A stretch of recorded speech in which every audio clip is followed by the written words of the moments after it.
Alright, small little video here on the last one, problem number 8. And this is going to get you used to some terminology and some symbols that are used in trig pre-calc and in AB calculus. So for those of you who take AP Calc, this is going to be a little bit in the AP section. So these plus and minus symbols, called a number line, are just letting you know whether the graph has positive y values or negative y values, is above the x-axis or below it. So these numbers are when it's on the x-axis. So negative 4 and negative 2 and 2 and 4. The graph has a y value of 0, and I like to think of those almost as zeros. So the y values to the left of negative 4 are positive, so I need to draw something that's above the x-axis. So something up here. These y values are positive, just like these are pluses. Between negative 4 and negative 2, the y values are negative, so I need to draw something that's underneath. Now I do have to head back, so somewhere about halfway I head back, but all of these y values are negative. Then they turn to positive from negative 2 to 2, so between negative 2 and 2 I need to be above the x-axis, so I head up, and I need to turn and head back at some point. And then they turn to negative, so I head underneath, and then they turn to positive, and there's my sketch.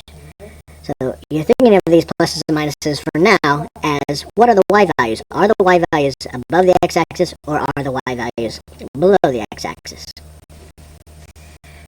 This one's kind of weird when you get duplicates. So I'm going to put those same values on here. You can see negative 4, negative 2, 2, and 4 are the same x-intercepts. This starts negative, which means to the left of negative 4, my graph needs to be underneath the x-axis. So I have to head here and be underneath the x-axis. When I get to negative 4, I'm temporarily at 0, that's why there's no pluses or minuses, but then it goes to negative again, which means I don't go straight through, I bounce off. I stay negative. So they were negative, they stay negative. At that moment they weren't, and that's why it's on the number line. Then I turn when I get about halfway, and I head towards negative 2, and this says they turn to positive, so I go straight through.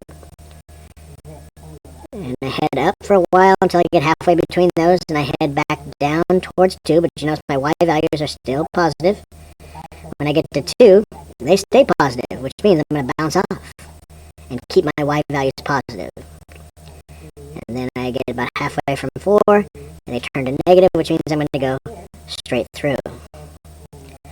So you notice that's a negative section, that corresponds with that.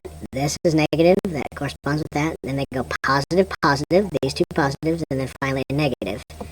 And that's that sketch. Alright, that leaves one sketch for you to do. This is your only homework today, which isn't that bad.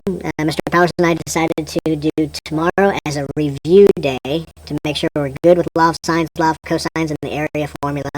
And then we'll come back to this topic on Wednesday with a new little twist to it. But hopefully you got this. Check your answers on the answer key. Don't forget to do the Google quiz. Have a good day.